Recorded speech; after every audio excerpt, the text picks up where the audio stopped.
வாரும் பரிசுத்த ஆவியானவரே, நீர் எங்களை கிருபையாய் கொடுத்த இந்த நேரத்துக்காக நன்றியோடு நாங்கள் துதிக்கிற பஸ்தரிக்கிறோம். நம்முடைய பிள்ளைகளாகி நாங்கள் நம்முடைய திருசமூகத்திலே ஓரமனப்பட்டு கூடத்தக்கதான கிருபை கொடுத்திருக்கிறீர். நன்றியோடு துதிக்கிற பஸ்தரிக்கிறோம். வந்திருக்கிற நாங்கள் ஒவ்வொருவரும் இந்த நாளின் கேட்கிற சத்தியத்தின்படி கர்த்தாவே எங்களை உமக்கென்று அர்ப்பணிக்கத்தக்கதாய் நீர் எங்களை கிருபையாக ஜெபிக்கிறோம். எங்களை தாழ்த்தி உடைய கருத்தில் அர்ப்பணிக்கின்றோம். பொறுப்படுத்திக் கொள்ளும் வழிநடத்தும் எல்லா துதி கனமையும் மக்கள் அடிக்கின்றோம். மீட்பர் இயேசுவின் ஜெபிக்கிறோம் ஜீவன் நல்ல பிதாவே, ஆமேன். கர்த்தருக்குள் பிரியமானவர்களே, கடவுளுடைய பிரதான கிருபையினாலே இந்த ஆண்டின் கடைசி மாதத்திலே நாம் வந்திருக்கின்றோம். அதில் 2ஆம் வெள்ளிக்கிழமை. இந்த மாதம் நமக்கு கொடுத்திருக்கின்றது மீட்பின் ஒளி வீசுவோம்.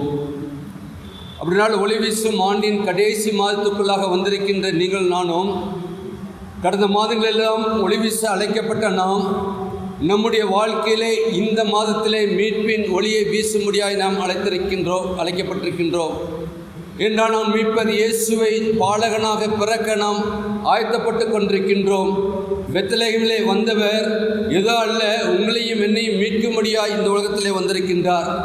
ஒருவேளை இந்த மாதம் நமக்கு கொடுக்கப்பட்ட வாக்குத்தத்த வார்த்தை என்ன?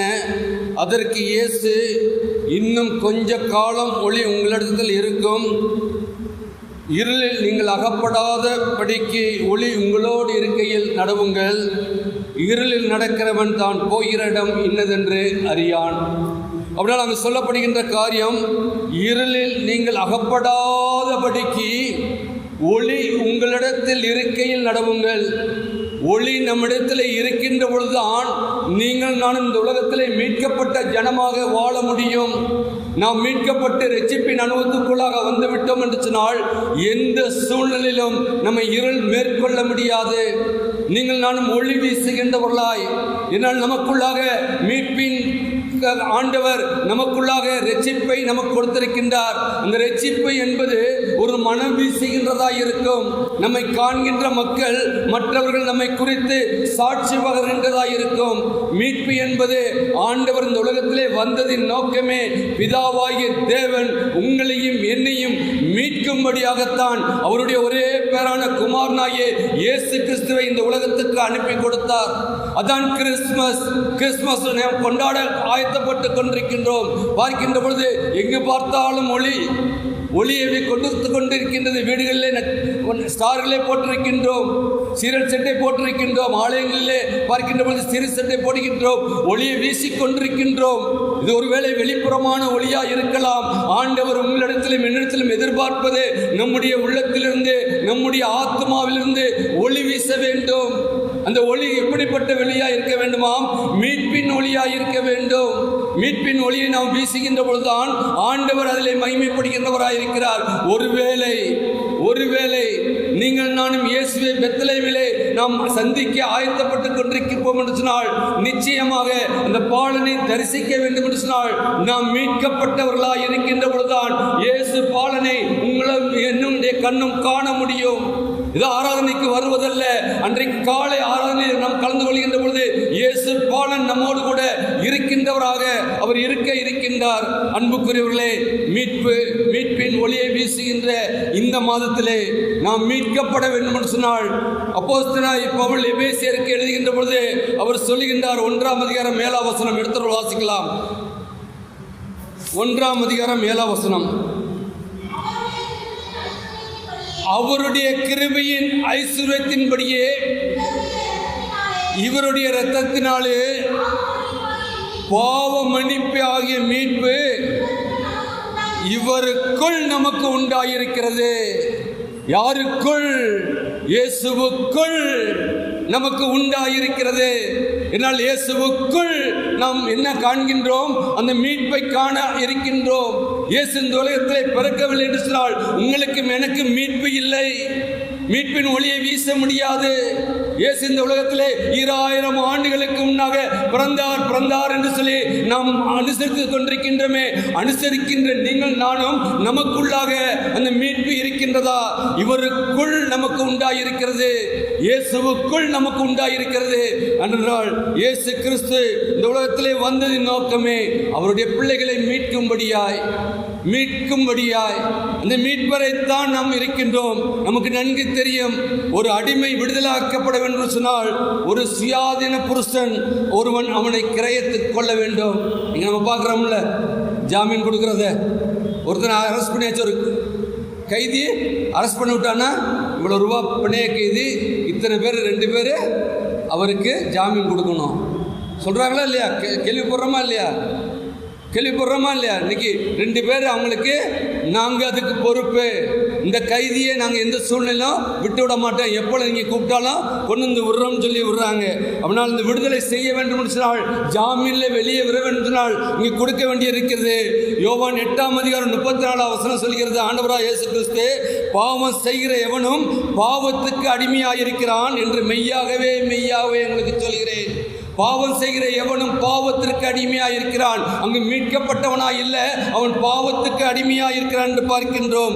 இன்றைய இயேசுவின் கூற்றுக்கு நீங்க, பாவத்திலிருந்து பிறந்த பாவ சுபாவத்தோடு வாழும் மனிதன் பாவத்திலிருந்து மீட்பு அடைவதையே இன்றியமையாததாக இருக்கின்றது.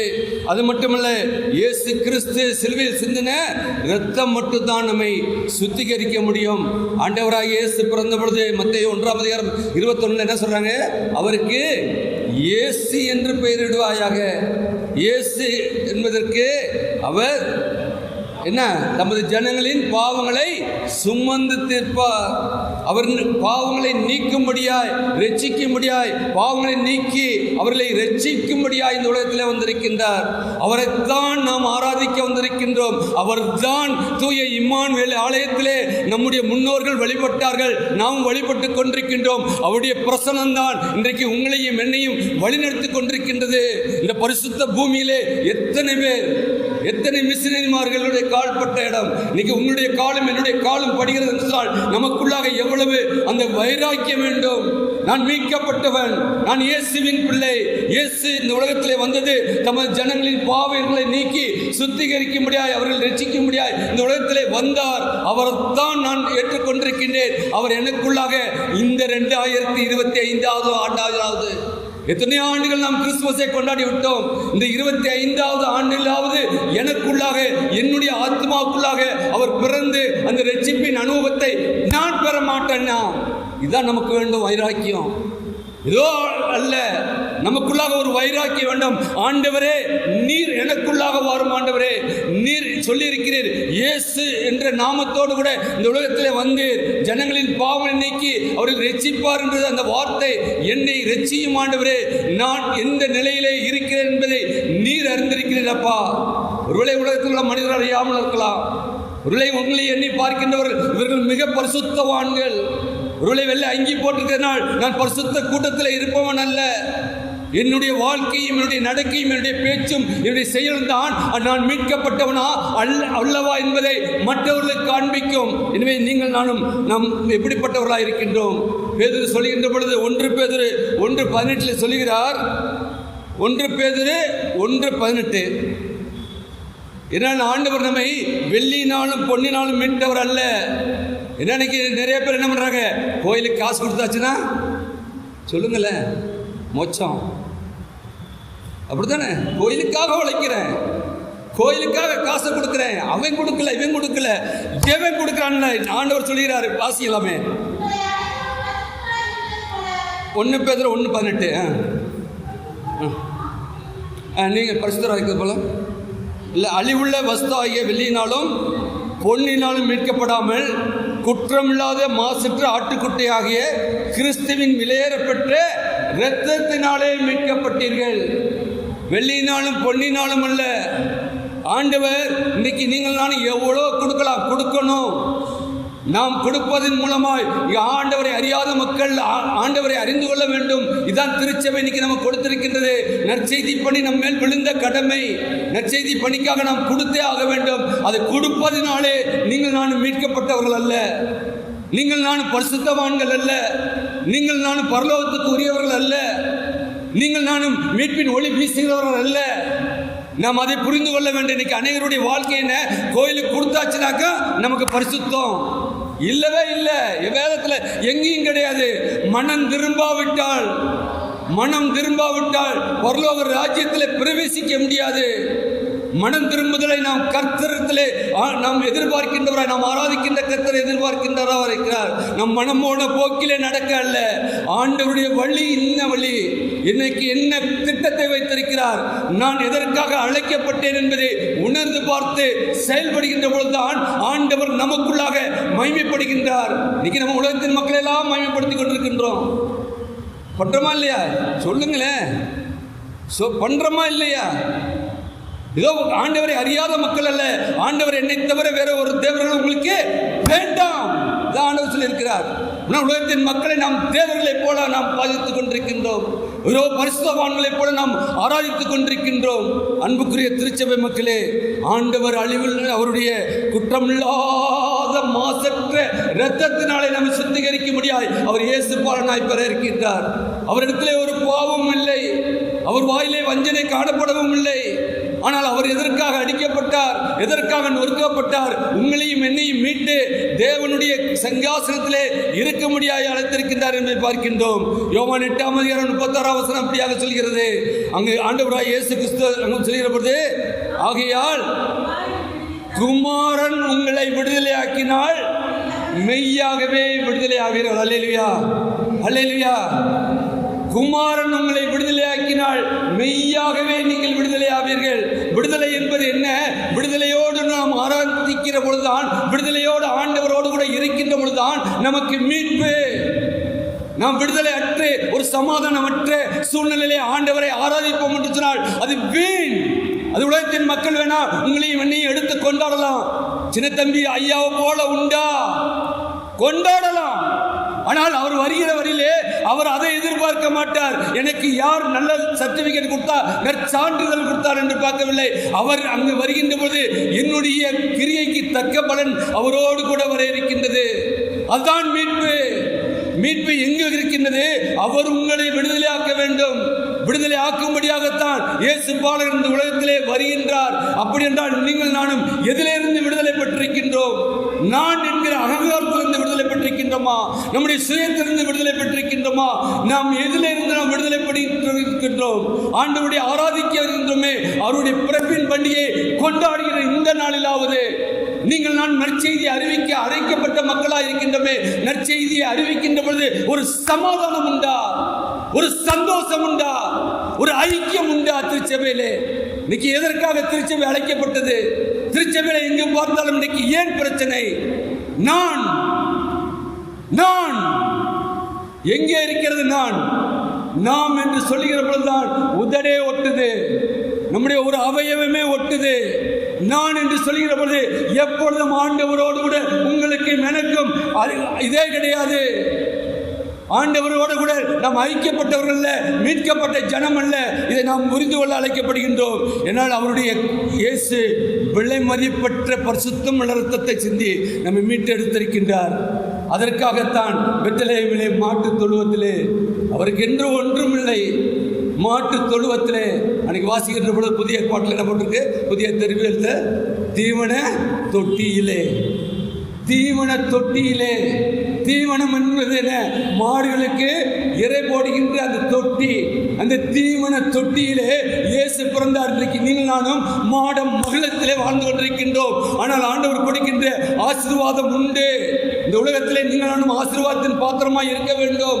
ஆனால் அதைத்தான் நாம் முன்னிறுத்த அல்ல, அது கொடுத்த கர்த்தரை நாம் முன்னிறுத்த வேண்டும்.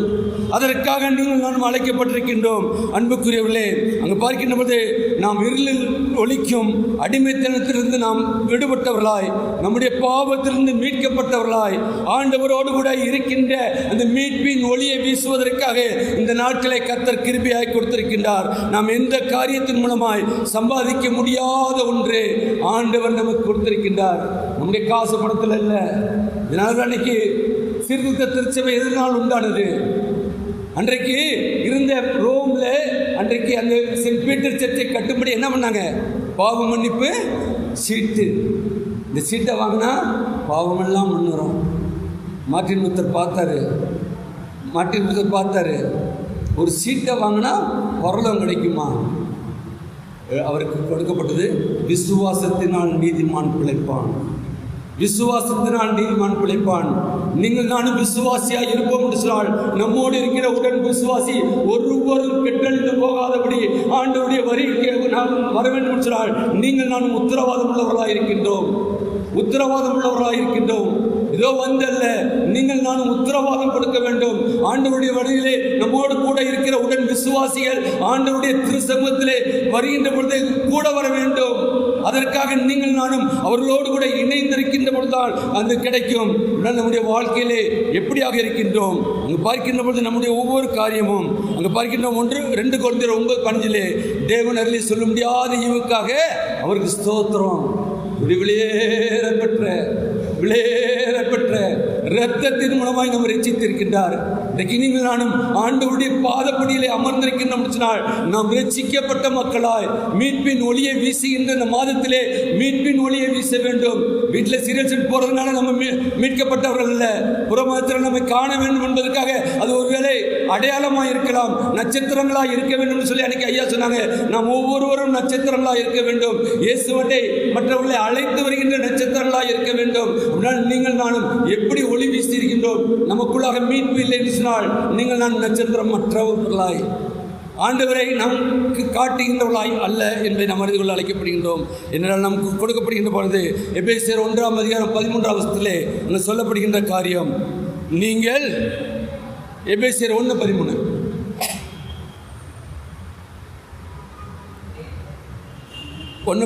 நீங்கள் உங்கள் ரட்சிப்பின் சுவிசேஷமாகிய சத்திய வசனத்தை கேட்டு விசுவாசியான போது வாக்குத்தத்தம் பண்ணப்பட்ட பரிசுத்த ஆவினாலே முத்திரை போடப்பட்டிருக்கிறீர்கள்.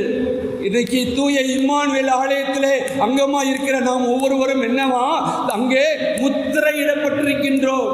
முத்திரையிடப்பட்டவர்களாக இருக்கின்றோம். என்றால் சுவிசேஷமாகிய சத்திய வசனத்தை கேட்டு விசுவாசிகள் ஆன போதே வாக்குத்தத்தம் பண்ணப்பட்ட பரிசுத்தாவினாலே முத்திரையிட பண்ணப்பட்டிருக்கின்றோம் என்று நாம் உணர்ந்து கொள்ள அழைக்கப்படுகின்றோம். எந்த சூழ்நிலையிலும் ஆவியை அவிழ்த்து போடாதபடி நமக்குள்ளாக இருக்கின்ற பரிசுத்த ஆவியை இன்றைக்கு சத்துரு இன்னைக்கு தெரியும். என்ன இன்னும் கொஞ்ச காலம் நடக்கிற காலத்தெல்லாம் பார்க்குற பொழுது நம்ம எவ்வளவு ஆண்டவருக்காக நாம் ஓட வேண்டும் என்று இருக்கிறோமோ அவ்வளவு களவு இன்னைக்கு ஆண்டவரை அறியாத மக்கள் அல்ல, ஆண்டவரை ஆராதிக்கின்ற மக்கள். இன்னைக்கு நான் ஒரு இதை பார்த்தேன், எத்தனை பேர் பார்த்தீங்கன்னு தெரியல, வாட்ஸ்அப்பில் பார்த்தீங்களா?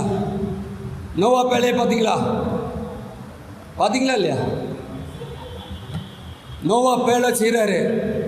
என்ன செய்கிறாரு? செஞ்சுட்டு எல்லாத்தையும் உள்ள ஜோடாக விடுறாரு. இன்னைக்கு பேழை என்பது திருச்சபை. அதில் இன்னைக்கு பார்த்தது பேழை என்பது திருச்சபை. அதுக்குள்ளாக நம்மளாம் இருக்கோம். எல்லாம் மிருக ஜீவன் இருக்கு. ஏன்னா வேலை எதில் செஞ்சது? மரத்தில் தானே. மரக்கொத்தி பறவைன்னு ஒன்று இருக்குது தெரியுமா? அது என்ன செய்யும்? அது அதோடைய கூடு மரத்தை கொத்தி அதுக்குள்ளே தான் இருக்கும். அப்புறம் அந்த கூடு எங்கே இருக்கும்? உள்ளே இருந்துச்சா இல்லையா? அந்த பறவையும் நோவா பேழைக்குள்ளே தான் இருந்துச்சா இல்லையா? மரத்தை கொத்துச்சா இல்லையா? கொத்தி ஓட்ட போட்டுருந்துச்சுன்னா அந்த தண்ணியெல்லாம் உள்ளே வந்திருக்குமா இல்லையா? மூழ்கி போயிருக்குமா இல்லையா? அப்படின்னா நோவா எவ்வளோ கருத்தாக அதை பார்த்துருப்பாரு. நோவா எவ்வளோ கருத்தாக அந்த மரங்கொத்தி பறவையை பார்த்துட்டு இருந்திருப்பாரு. அதே போல் எலி இருக்குல்ல, எலி என்ன பண்ணும்? நம்ம வீட்டில் இருக்க எலி பேசாமல் இருக்குமா? ஒரு இதை வச்சுருங்க, மரப்பெட்டி வச்சுருங்க, நல்லா கரண்டி ஓட்டை போட்டு உள்ளே போயிடும். அப்புறம் அந்த வேலைக்குள்ளே எலி இருந்திருக்குமா இல்லையா? எலி இருந்துச்சுன்னா என்னாகும்? ஓட்டை போட்டுச்சுன்னா என்னாகும்? அப்படின்னா அது இதாகும். அப்புறம் எலியும் நோவா தாத்தா பார்த்துட்டு இருந்திருப்பாரா இல்லையா? மரங்கொத்தியும் பார்த்துக்கிட்டு இருப்பார்ல. அப்படின்னா இன்னைக்கு திருச்சபையில் நாம் வேலைக்குள்ளே இருக்கிறோம். ஆனால் வேலைக்குள்ளே இருக்கிற நீங்கள் நானும் காப்பாற்றப்படுகிறோம்னு சொன்னால் அதை மேய்க்கின்ற மேய்ப்பனுடைய வேலை என்ன? எல்லாத்தையும் பார்த்துக்கிட்டு இருக்கணும். எல்லாருடைய செயல்பாடையும் பார்த்துக்கிட்டு இருக்கணும். யார் என்ன செய்கிறா? ஒருவேளை மரங்கொத்தியை விட்டாச்சுன்னா ஓட்டை போட்டுரும். ஓட்டை போட்டால் வேலை போச்சு, எல்லாம் ஆண்டோடைய சித்தம் போச்சு. எலியை விட்டால் கரண்டிடும். அப்படின்னா அதையும் அந்த கோட்டை போடாமல் இதுதான் இன்னைக்கு நடக்கிறது. இன்னைக்கு திருச்சபையில் நடக்கிறது அதுதான். திருச்சபையாகிய பேழைக்குள்ளே இன்னைக்கு மரங்கொத்திகளும் எலிகளும் நுழைந்து கொண்டிருக்கின்றது. ஓட்டை போட்டு எப்படியாவது திருச்சபையை மூழ்கடித்து விட வேண்டும், திருச்சபையை நாசமாக்கி விட வேண்டும் சொல்லி கங்கணம் கட்டி கொண்டிருக்கிற ஒரு கூட்டார் உண்டு. அவர்கள் எங்கே இருந்தாங்க? பேழைக்குள்ளே தானே இருந்தாங்க. நோவா தாத்தா பண்ண பேலக்குள்ளே தான் இருந்துச்சு அந்த 2 பறவையும். இருந்துச்சா இல்லையா? அணில அதுக்குள்ளே தான் இருந்துச்சு.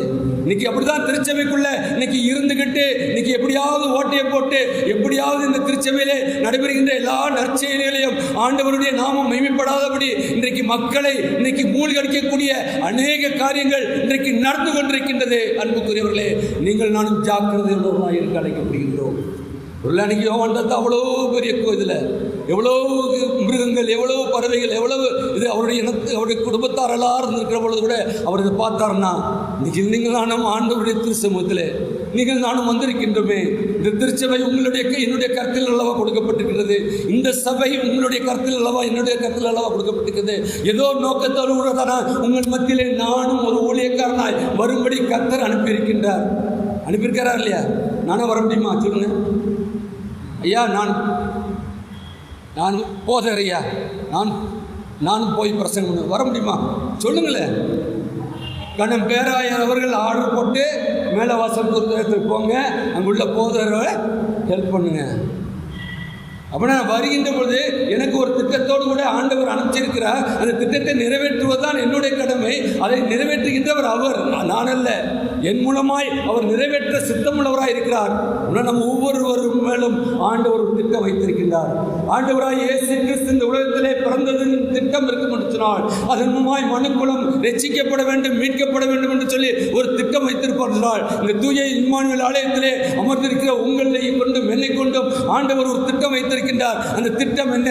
நீங்கள் நானும் மீட்பின் ஒளியை வீசுகின்றவர்களாய் மீட்கப்பட்ட ஜனமாய் இருக்க அழைக்கப்படுகின்றோம். அங்கு பார்க்கின்ற பொழுது அங்கு நாம் ஒவ்வொரு சூழ்நிலையிலும் ஆண்டவரோடு கூட இருக்க அழைக்கப்படுகின்றோம். ஆண்டவர் இதுதான் அது நிறைய பேருக்கு என்னென்ன இப்போ தெரியறதில்ல.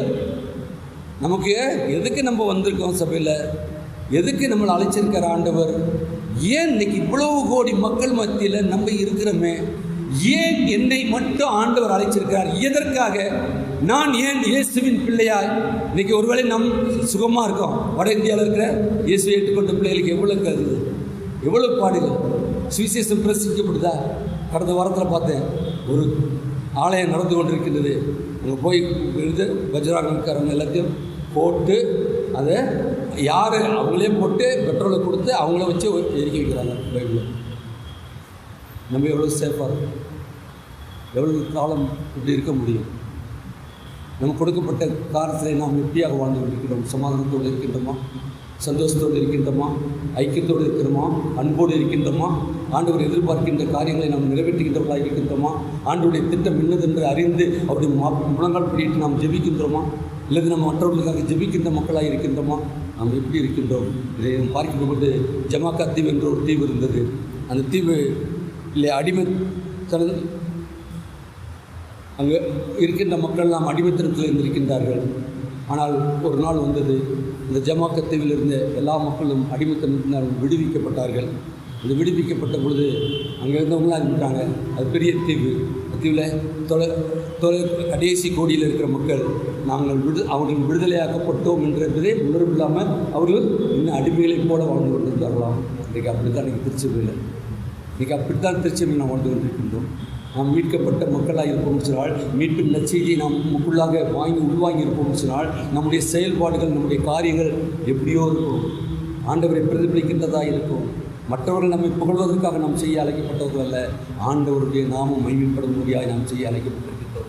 நாம் எதை செய்தாலும் ஆண்டவருக்கு என்று செய்வோம், எதை செய்தாலும் ஆண்டவருடைய நாமம் மகிமைப்படும்படியாக செய்வோம். நாம் எதை செய்தாலும் ஆண்டவருக்கே செய்வோம். சொல்கிறாங்களே, அன்றைக்கி ஐயா வந்தப்போ சொன்னார், இந்த சிறியர்கள் அவருக்கு எதை கொடுக்குறீங்களோ அதை எனக்கே கொடுத்தீர்கள். உடனே சொன்னாங்க, இந்த வாரம் பெண்கள் ஐக்கிய சங்கம் போய் கொடுக்குறாங்க ஐயா, வாலிபர் கொடுக்குறாங்க. எவ்வளோ சந்தோஷமாக இருக்குது. அதனால் அப்படி கொடுக்கின்ற சபையிலே ஒரு சமாதானம் இருக்கா, ஒரு சந்தோஷம் இருக்கா? இந்த சந்தோஷம் ஐக்கியப்பட்டதாக இருக்கிறதா? இந்த ஐக்கியம் கர்த்தருடைய நாமம் மேம்படுகின்றதாக இருக்கிறதா? சிந்தித்து பார்க்க அழைக்கப்படுகின்றோம். ஒவ்வொரு மேலும் குளிர்ந்த கடமையாக இருக்கின்றது. ஆண்டவர் அங்கே பார்க்கின்ற போது எப்படி அந்த மக்கள், அந்த தீவில் இருந்த கடைகோடி மக்கள் இன்னும் நம்ம விடுதலை பெறலையே என்று சொல்லி அவர்கள் இன்னும் அடிமைத்தனத்திலே இருந்தார்களோ, அப்படியாக இன்றைக்கு வருகிறோம். ஆண்டவர் நமக்கு பாவ மன்னிப்பையும் மீட்பையும் கொடுக்கும்படியாக தான் பெத்லகேமிலே பிறக்க இருக்கின்றார். ஒருவேளை நான் பாவிதான் ஆண்டவரே, ஆனாலும் நீங்கள் அறிந்திருக்கிறப்பா, நான் அப்படியே உன் பாதப்படியில் வருகிறேன். அன்றைக்கு நீர் இருந்த மக்களுக்கு பெரிய வெளிச்சத்தை கொடுக்கிறேன். என்னுடைய வாழ்க்கையும் ஒருவேளை இருளாக இருக்குன்னு சொன்னால் நீர் வெளிச்சத்தை கொடுக்க என் உள்ளத்திலே என் இல்லத்திலே நீர் பிறக்கும் ஆண்டவே. நீர் பிறக்கின்ற பொழுது என் மீட்பு என் ஒளியை வீசுகின்ற மக்களாய் ஜனங்களாய் நாங்கள் இருப்போம் என்று சொல்லி நம்மை அர்ப்பணிப்போம். என்னால் ஆண்டவர் அதற்காகவே வந்திருக்கின்றார். ஒரு திட்டம் இல்லாமல் அவர் இந்த உலகத்தில் பிறக்கவில்லை. திட்டம் என்ன? நம்முடைய ஆதி தகப்பன் ஆதாமும் ஏவாளும் பண்ணதினால் ஏதேன் தோட்டத்திலிருந்து விரட்டப்பட்ட மக்களை மீண்டுமாக இணைக்க முடியாது தன்னுடைய ஒரே பேரான குமாரன் என்று பாராமல் அவர் உலகத்துக்கு அனுப்பி கொடுத்தார். அவர் வந்தது பிறப்பின் பண்டிகை கொண்டாடுகின்ற நீங்கள் நாம் எப்படியாக தயாராக இருக்கின்றோம். நம்முடைய வாழ்க்கையை ஒரு விஷயம் ஆராய்ந்து பார்த்து ஒரு இந்த மாதம் மீட்பின் மொழியை வீசுகின்ற போதுதான் நிச்சயமாக உங்களுடைய வாழ்க்கையும் என்னுடைய வாழ்க்கையிலும் ஆண்டவர் எதிர்பார்க்கின்ற அந்த பெத்லகேமில் பிறந்த பாலகனை நாம் தரிசிக்கின்ற ஒரு வாழ்க்கை வாழ்ந்து வந்திருக்கின்றோம். மீட்பின் வாழ்க்கையை வாழ்ந்து கொண்டிருக்கின்றோம் என்பதை உணர்ந்து கொள்ள உங்களுக்கு மனக்கும் பரிசுத்த ஆவியானவருடைய கிருபையை தாட்சி செய்வாராக. ஆமீன். ஜெபம் செய்வோம். மகா கிருபையும் இரக்கமுள்ள கர்த்தாவே, நீர் எங்களுக்கு கிருபையாய் கொடுத்த வார்த்தைக்காக நன்றியோடு துதிக்கிறோம். ஆம் கர்த்தாவே, அவருக்கு இயேசு என்று பெயர் விடார்கள், ஏனெனில் அவர் தமது ஜனங்களின் பாவங்களை நீக்கி அவர்கள் ரட்சிப்பார் என்ற வார்த்தையின்படி கர்த்தாவே, நீர் கர்த்தாவே ரட்சித்து எங்களை மீட்க முடியாய் இந்த உலகத்திலே வந்து அதை நாங்கள் கொண்டாட நாங்கள் ஆயத்தமாகிக் கொண்டிருக்கின்றோம். ஒருவேளை எங்களுடைய வாழ்க்கை மீட்பின் ஒளியை வீசுகின்ற வாழ்க்கையாக இருக்கிறதா என்பதை கர்த்தாவே ஒரு விசை இந்த நாளில் நாங்கள் ஆராய்ந்து பார்க்கத்தக்கதாய் இந்த நேரத்தில் நீர் எங்களுக்கு ஆயத்தப்படுத்தி கொடுத்தீரப்பா. நாங்கள் ஒரு சேரி கூட்டமாக வந்திருக்கலாமப்பா. ஒருவேளை இந்த தூய இம்மானுவேல் அநேக அங்கத்தினர் உண்டு ஆண்டவரே, ஆனால் நாங்கள் ஒரு சிறு கூட்டமாய் உங்களுடைய சமூகத்தில் அமர்ந்திருக்கிறோம். எங்களை கொண்டும் நீர் பெரிய காரியங்களை வரக்கூடிய நாட்களில் செய்யப் போகிறேன் என்பதை நாங்கள் உணர்ந்து கொள்ள கர்த்தாவே எங்களை உங்களுடைய கருத்தில் அர்ப்பணிக்கின்றோம். எந்த நோக்கத்திற்காக எங்களை அழைத்து வந்துகிறோம் அந்த நோக்கத்தை நிறைவேற்றுவதற்காக வந்திருக்கிற நாங்கள் ஒவ்வொருவரும் வல்ல கருத்தில் எங்களை அர்ப்பணிக்கின்றோம். பொறுப்படுத்திக் கொள்ளும் வழிநடத்தும் எல்லா துதிய கணமையும் கற்பிக்கின்றோம். நல்ல பிதாவே. ஆமென். ஆமென்.